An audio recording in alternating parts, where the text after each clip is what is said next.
Imagens do mais recente capítulo de uma guerra que dura há quase 70 anos. Um capítulo de ataque com reféns, crise humanitária, mísseis e um conflito que afeta quase todo o Médio Oriente. Esse capítulo dura quase 2 anos, mas a sua compreensão passa por recuar no tempo, pois já houve várias guerras. A primeira guerra acontece em 1948, após os judeus proclamarem a independência do Estado de Israel. As Nações Unidas tinham aprovado a partilha da Palestina em 2 estados, um Estado judeu e também um Estado árabe. Os judeus aceitaram, mas os árabes recusaram. E assim, o Egito, a Síria, a Jordânia, o Iraque e o Líbano invadiram o território. A guerra terminou com um armistício em 1949. Israel ficou com mais território do que aquele que foi previsto pelas Nações Unidas. Em 1967 acontece a Guerra dos 6 Dias entre Israel e uma coligação de países árabes liderada por Egito, Síria e Jordânia. No fim daquela guerra, a Península do Sinai, a faixa de Gaza, a Cisjordânia, a Jerusalém Oriental e também os Montes Golã ficaram com Israel. Em 1973 vem a Guerra de Yom Kippur. Egito e Síria atacam Israel para recuperar os territórios perdidos na Guerra de 1967. Israel resistiu e a guerra terminou com desgaste apenas dos 2 lados. Em 1982, Israel invadiu o sul do Líbano para expulsar a Organização para a Libertação da Palestina. Surgiu então no Líbano o Hezbollah, com alegado apoio do Irão. O Hezbollah é hoje considerado um grupo terrorista. Em 1987, e dessa altura para 93, aconteceu a primeira intifada, uma revolta popular palestina contra a ocupação da Cisjordânia e da faixa de Gaza por Israel. A situação levou aos acordos de Oslo e ao reconhecimento mútuo entre Israel e a Organização para a Libertação da Palestina. Mas 2 anos depois, em 1995, é assassinado por um israelita, o primeiro-ministro que assinou os acordos de Oslo. E os governantes seguintes do Israel são críticos à solução de 2 estados, o Estado para os judeus e o Estado para os árabes. Foi assim, em defesa da Palestina, que surgiu o Hamas. Surgiu primeiro como um grupo político, mas depois foi considerado um grupo terrorista por Israel e também pelo Ocidente.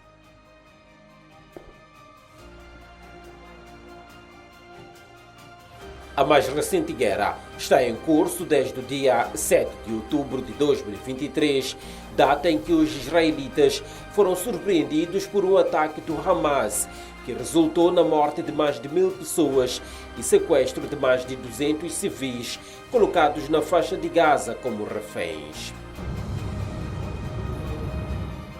Um dos bairros vizinhos da faixa de Gaza atacados naquele dia é este e chama-se Kibbutz Riros. Este é um dos portões por onde os homens do Hamas terão entrado neste assentamento, que a STV teve a oportunidade de visitar.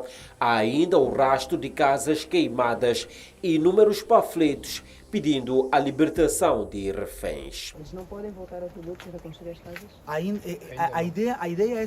Juan Kablen, um major da reserva do Israel e antigo porta-voz do exército, conta-nos que aqui 117 dos mais de 400 residentes foram sequestrados ou assassinados. O Ronen está morto, pero su corpo ainda está sequestrado. É de 4 corpos de este kibbutz que ainda estão sequestrados. Como a gente sabe isso?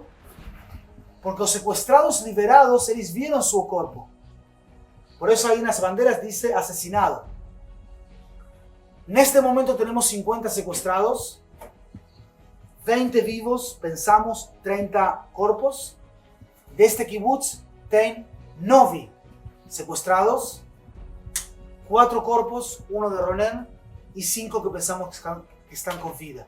Histórias como essa repetem-se em diferentes residências desse assentamento, onde além de fotografias afixadas nas paredes, há bandeiras em que o amarelo significa a esperança e o azul que a pessoa ainda está viva, mas sequestrada. O Eitan ainda sigue sequestrado e tem uma enfermidade em sua pele. Neste momento, as duas partes ainda estão em conflito. Enquanto fazíamos essas gravações, aconteciam bombardeamentos de Israel na faixa de Gaza.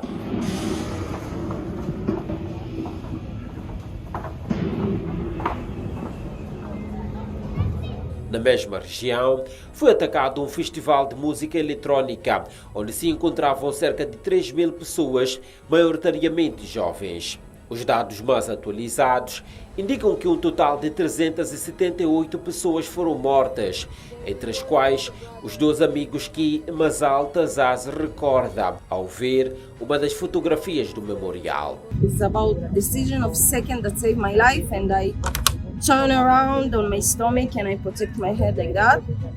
And after a few seconds, like I said, I was there.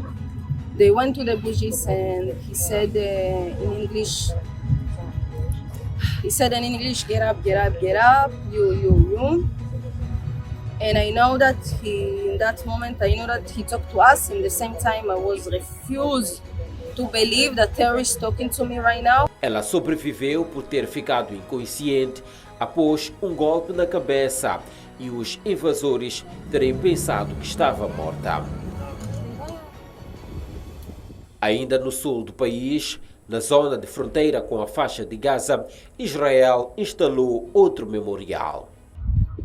Estamos no considerado cemitério de viaturas que foram atacadas nesta região durante o dia 7 de outubro. Esta tornou-se uma espécie de local para recordar tudo o que aconteceu, os danos que foram causados pelo ataque. Mas vamos olhar para esta viatura. Foi usada por algumas vítimas que estão aqui na imagem e que acabaram perdendo a vida no ataque no dia 7 de outubro.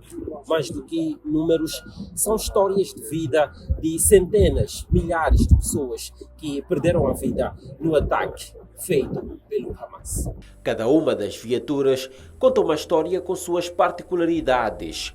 Quem nos conta é Sebastián, um guia turístico. Os terroristas atacaram com uma RPG, com uma bazuca. Esta ambulância, quando uma ambulância supostamente por tratados internacionais não pode ser atacada. No memorial, encontramos Suzy, uma israelita residente nos Estados Unidos que visitou o local. I came here to just see the atrocities that happened on October 7th. I wasn't here when it all happened, and my family and my friends were here, and my people were here. So it really is important for me to see it all and to experience it all, to know what happened and to just pay my respects. Um respeito pelas histórias por detrás dos números da guerra. Mais de 1.200 israelitas morreram em quase 2 anos, de acordo com os dados das autoridades do Israel.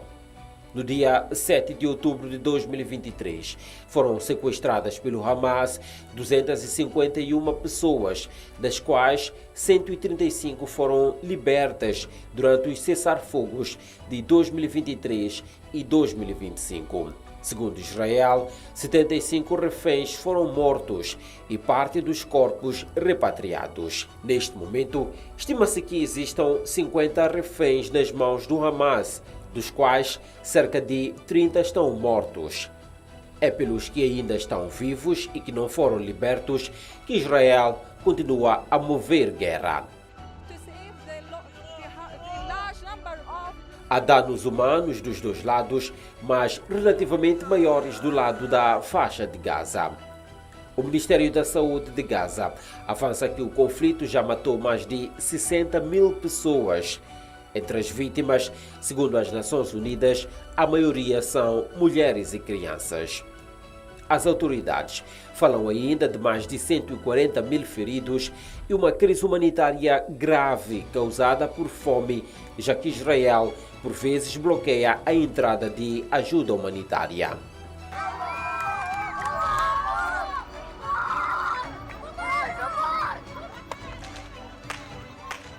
Estas imagens mostram a solução que por vezes tem sido adotada para fazer chegar ajuda humanitária. E quando chega à terra, instala-se o caos. أمنية عافية تعالجت قعدت 4 أيام لما تعالجت وامبارح كذلك اتحرقت في كتفي دون جدوى. هنا التكية يعني تعمل بقدر استطاعتها لكنها لا تفي بالغرض أمام هذا الازدحام الهائل الذي ترونه من خلفي. Israel tem sido criticado por alegada desproporcionalidade na faixa de Gaza e as costas carregam uma acusação de crimes de guerra movida pela África do Sul. Em Jerusalém, tivemos acesso ao Ministério dos Negócios Estrangeiros, onde fomos recebidos pela número 2 da diplomacia daquele país. E a STV questionou sobre as mortes, a crise humanitária e as acusações de genocídio.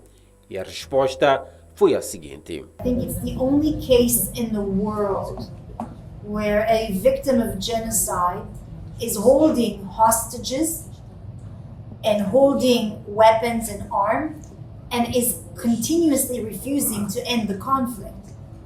Numbers of ceasefires and requests were declined by Hamas. They are holding still more than 50 hostages.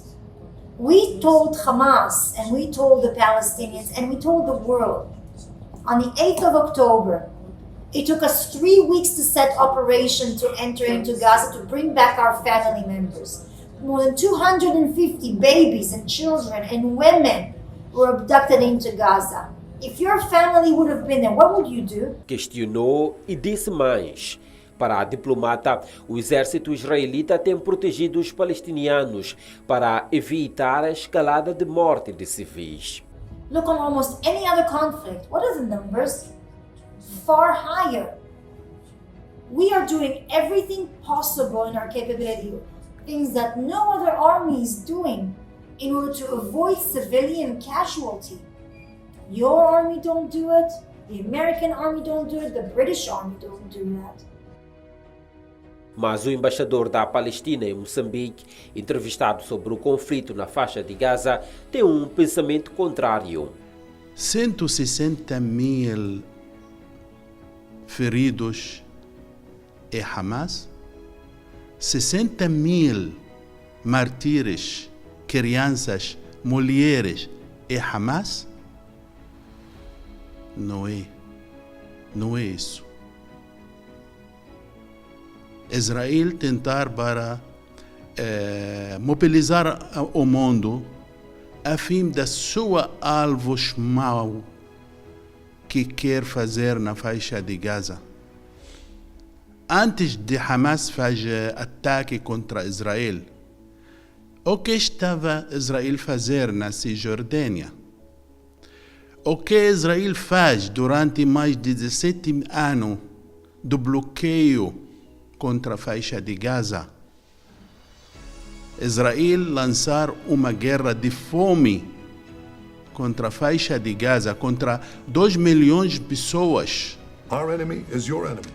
No dia 7 de agosto, o primeiro-ministro de Israel, Benjamin Netanyahu, anunciou oficialmente a intenção do país de assumir o controle militar de toda a faixa de Gaza. E dia seguinte, o Gabinete de Segurança de Israel aprovou formalmente o plano para a ocupação militar, que prevê a transferência forçada de todos os civis para campos até 7 de outubro de 2025.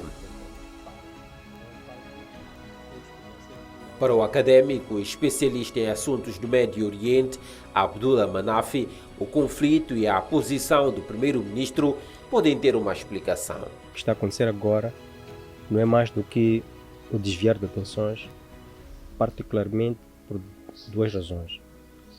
O primeiro-ministro israelita precisa que a sua coligação se mantenha no poder.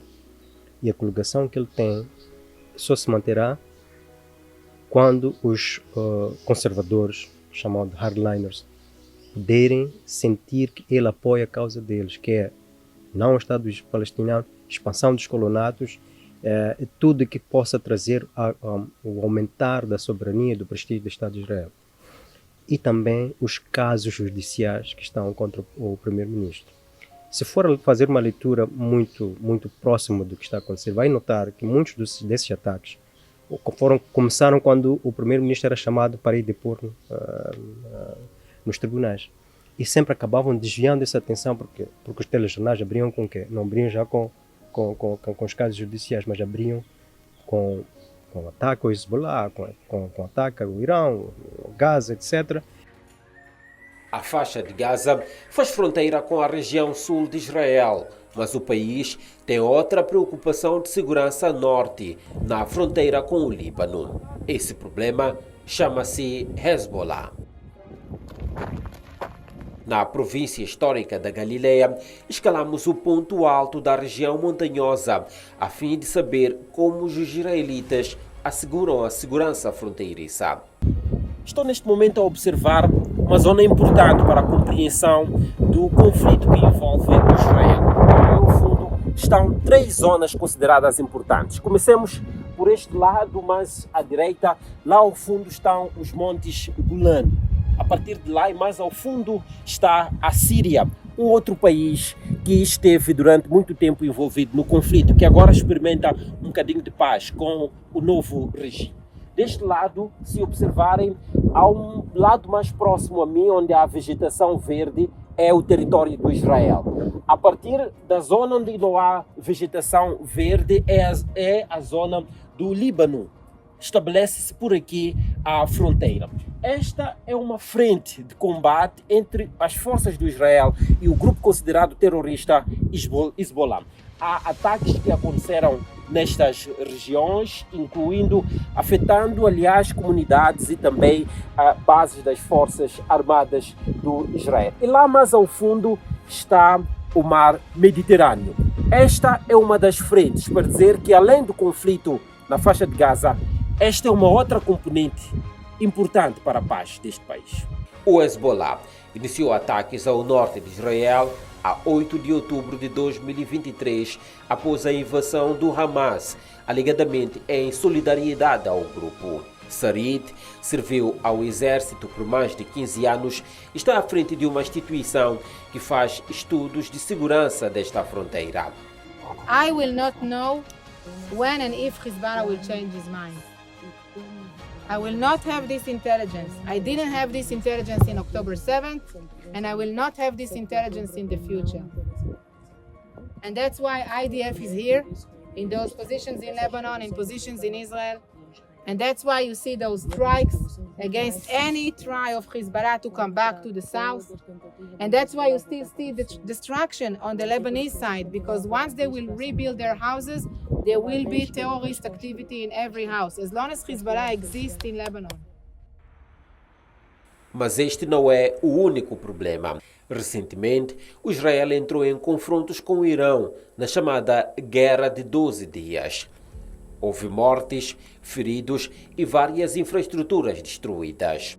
Na cidade de Bat Yam, a cerca de 5 quilômetros de Tel Aviv, caiu um míssil atribuído ao Irão e que destruiu quase 25 edifícios num bairro residencial. 9 pessoas perderam a vida, dezenas ficaram feridas e ainda permanece um enorme rastro de destruição causado, segundo as autoridades locais, por mais de 500 kg de explosivos. Elanan Sapira é um engenheiro que está à frente do processo de reconstrução, já em curso, e leva-nos a ver os danos ao detalhe. Até um pouco antes do dia 14 de julho, esta era uma casa, um apartamento onde residia uma família aqui do bairro em que nos encontramos. Foi atacado este apartamento e outros edifícios aqui das proximidades por um míssil enviado pelo Irão. Como podemos ver, isto, por exemplo, era um quarto. Dá para ver ainda restos de roupa. As famílias não conseguiram tirar praticamente nada deste local. A explicação que os israelitas dão é que, era uma noite, as pessoas estavam em algum momento a passar a refeição. Ainda é possível ver, por exemplo, algo onde se põem velas, está numa mesa, provavelmente era usado para o jantar. Neste edifício em que estamos, ninguém perdeu a vida, mas isso só foi possível porque as pessoas já têm instrução para se dirigirem a locais como estes. Esta é uma sala segura, é um bunker. Os israelitas, quando constroem as suas casas, têm em conta a preparação de um local como este, porque pode ser necessário e foi necessário naquele dia em que, graças a este bunker, salvaram-se a vida 5 pessoas. We have around us another 20 or 25 buildings in all kinds of rates of damage. You can see from behind, it could be all the glasses were out, all the doors are out, but some of them are going to be recovered. There's no opportunity. We are looking and thinking about demolishing all the buildings around here and building a new community here with tall houses. Mas esta não foi a única região atingida na guerra recente dos 12 dias com o Irão. Na cidade de Neix Ziona, a mais ou menos 20 quilômetros de Tel Aviv, outro míssil atingiu esta zona residencial sem causar mortes.